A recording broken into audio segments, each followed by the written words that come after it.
Enfant! Oh! Revenez! Tout à l'heure, imprudent, je vous ai de ma chambre exilé, en grondant, rauque, et tout hérissé de paroles moroses. Et qu'aviez-vous donc fait, bandit aux lèvres roses? Quel crime! Quel exploit! Quel forfait insensé! Quel vase du Japon en 1000 éclats brisé! Quel vieux portrait crevé! Quel beau missel gothique enrichi par vos mains d'un dessin fantastique! Non, rien de tout cela. Vous aviez seulement, ce matin, resté seul dans ma chambre un moment, pris, parmi ces papiers que mon esprit colore, quelques vers, groupe informe, embryon près d'éclore. Puis vous les aviez mis, prompt à vous accorder, dans le feu, pour jouer, pour voir, pour regarder dans une cendre noire errer des étincelles, comme brillent sur l'eau de nocturnes nacelles, ou comme, de fenêtre en fenêtre, on peut voir des lumières courir dans les maisons le soir. Voilà tout. Vous jouiez et vous croyiez bien faire. Belle perte en effet. Beau sujet de colère, une strophe, mal née au doux bruit de vos jeux, qui remuait les mots d'un vol trop courageux. Une ode, qui chargée d'une rime gonflée sa stance paresseuse en marchant essoufflée. De lourds alexandrins l'un sur l'autre enjambant comme des écoliers qui sortent de leur banc. Un autre eût dit « Merci ». Vous ôtez une proie au feuilleton méchant qui bondissait de joie et d'avance poussait des rires infernaux dans l'antre qui se creuse au bas des grands journaux. Moi, je vous ai grondé. Tort grave et ridicule. Nain charmant que n'eût pas voulu fâcher Hercule, moi, je vous ai fait peur. J'ai, rêveur triste et dur, reculé brusquement ma chaise jusqu'au mur et, vous jetant ces noms dont l'envieux vous nomme, j'ai dit, allez-vous-en, laissez-moi seul. Pauvre homme, seul. Le beau résultat, le beau triomphe, seul. Comme on oublie un mort roulé dans son linceul, vous m'avez laissé là, l'œil fixé sur ma porte, hautain, grave et puni. Mais vous, que vous importe? Vous avez retrouvé dehors la liberté, le grand air, le beau parc, le gazon souhaité, l'eau courante où l'on jette une herbe à l'aventure, le ciel bleu, le printemps, la sereine nature. Ce livre des oiseaux et des bohémiens, ce poème de Dieu qui vaut mieux que les miens, où l'enfant peut cueillir la fleur, strophe vivante, sans qu'une grosse voix tout à coup l'épouvante.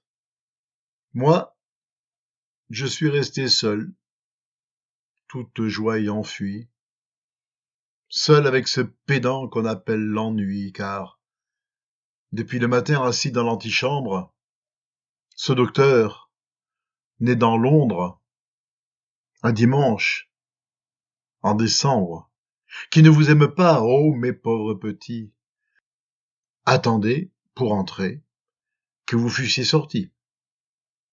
Dans l'angle où vous jouiez, il est là qui soupire, et je le vois bâiller, moi qui vous voyais rire. Que faire? Lire un livre? Oh non! Dicter des vers? À quoi bon? Émaux bleus ou blancs, céladons verts, sphère qui fait tourner tout le ciel sur son axe, les beaux insectes peints sur mes tasses de saxe, tout m'ennuie, et je pense à vous. En vérité, vous partis, j'ai perdu le soleil, la gaieté, le bruit joyeux qui fait qu'on rêve, le délire de voir le tout petit CD du doigt pour lire, les fronts pleins de candeur qui disent toujours oui, l'éclat de rire franc, sincère, épanoui, qui met subitement des perles sur les lèvres, les beaux grands yeux naïfs, admirant mon vieux Sèvres, la curiosité qui cherche à tout savoir, et les coudes qu'on pousse en disant « Viens donc voir ». Oh, certes, les esprits, les sylphes et les fées que le vent dans ma chambre apporte par bouffées, les gnomes accroupis là-haut près du plafond, dans les angles obscurs que mes vieux livres font, les lutins familiers, nains à la longue échine, qui parlent dans les coins à mes vases de Chine, tout l'invisible essaim de ces démons joyeux a dû rire aux éclats quand, là, devant leurs yeux, ils vous ont vu saisir dans la boîte aux ébauches ces hexamètres nus, boiteux, difformes, gauches, les traîner au grand jour, pauvres hiboux fâchés, et puis, battant des mains autour du feu penché de tous ces corps hideux soudain tirant une âme, avec ses vers si laids, faire une belle flamme. Espiègle radieux, que j'ai fait envoler, oh, revenez ici chanter, danser, parler. Tantôt, groupe folâtre, ouvrir un gros volume, tantôt courir, pousser mon bras qui tient ma plume et faire dans le vers que je viens retoucher, saillir soudain un angle aigu comme un clocher, qui perce tout à coup un horizon de plaine. Mon âme se réchauffe à vos douces haleines. Revenez près de moi, souriant de plaisir, bruire et gazouiller, et sans peur obscurcir le vieux livre où je lis de vos ombres penchées, folles têtes d'enfants, gaietés effarouchées. J'en conviens. J'avais tort. Et vous aviez raison. Mais qui n'a quelquefois grondé hors de saison? Il faut être indulgent. Nous avons nos misères. Les petits pour les grands ont tort d'être sévères. Enfants, chaque matin, votre âme avec amour s'ouvre à la joie, ainsi que la fenêtre au jour. Beau miracle, vraiment, que l'enfant, gai sans cesse, ayant tout le bonheur et toute la sagesse. Le destin vous caresse en vos commencements. Vous n'avez qu'à jouer et vous êtes charmant. Mais nous qui pensons, nous qui vivons, nous sommes hargneux, tristes, mauvais. Oh, mes chers petits hommes, on a ces jours d'humeur, de déraison, d'ennui. Il pleuvait ce matin. Il fait froid aujourd'hui. Un nuage mal fait dans le ciel tout à l'heure a passé. Que nous veut cette cloche qui pleure? Puis, on a dans le cœur quelques remords. Voilà ce qui nous rend méchants. Vous saurez tout cela quand l'âge à votre tour ternira vos visages, quand vous serez plus grand, c'est-à-dire moins sage. J'ai donc eu tort, c'est dit. Mais c'est assez punir. Mais il faut pardonner. Mais il faut revenir. Voyons, faisons la paix. Je vous prie, à main jointe.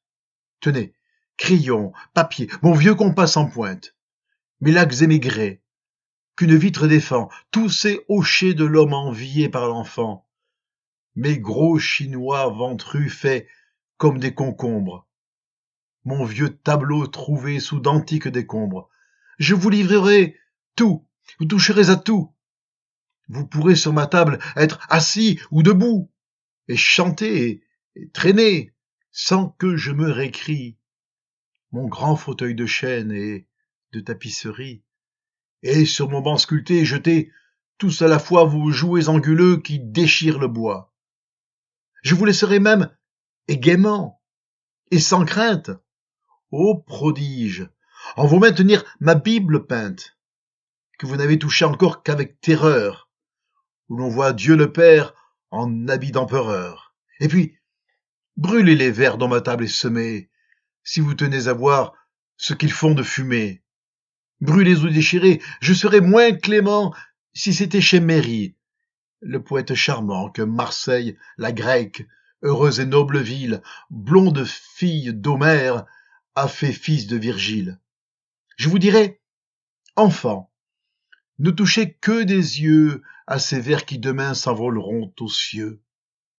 Ces papiers, c'est le nid, retraite caressée, où du poète ailé rampe encore la pensée. Oh, n'en approchez pas, car les vers nouveau-nés, au manuscrit natal encore emprisonnés, souffrent entre vos mains, innocemment cruelles. Vous leur blessez le pied, vous leur froissez les ailes, et, sans vous en douter, vous leur faites ces mots que les petits enfants font aux petits oiseaux. Mais, qu'importe les miens, toute ma poésie, c'est vous, et mon esprit suit votre fantaisie. Vous êtes les reflets et les rayonnements dont j'éclaire mon vers si sombre par moments. Enfant, vous dont la vie est faite d'espérance, enfant, vous dont la joie est faite d'ignorance, vous n'avez pas souffert, et vous ne savez pas, quand la pensée en nous a marché pas à pas sur le poète morne et fatigué d'écrire, quelle douce chaleur répand votre sourire. Combien il a besoin, quand sa tête se rompt, de la sérénité qui luit sur votre front. Et quel enchantement l'enivre et le fascine, quand le charmant hasard de quelque cour voisine, où vous vous ébattez sous un arbre penchant, mêle vos joyeux cris à son douloureux chant. Revenez donc, hélas, revenez dans mon ombre, si vous ne voulez pas que je sois triste et sombre, pareil, dans l'abandon où vous m'avez laissé, au pécheur d'Étretat, d'un long hiver lassé, qui médite, appuyé sur son coude et s'ennuie de voir à sa fenêtre un ciel rayé de pluie.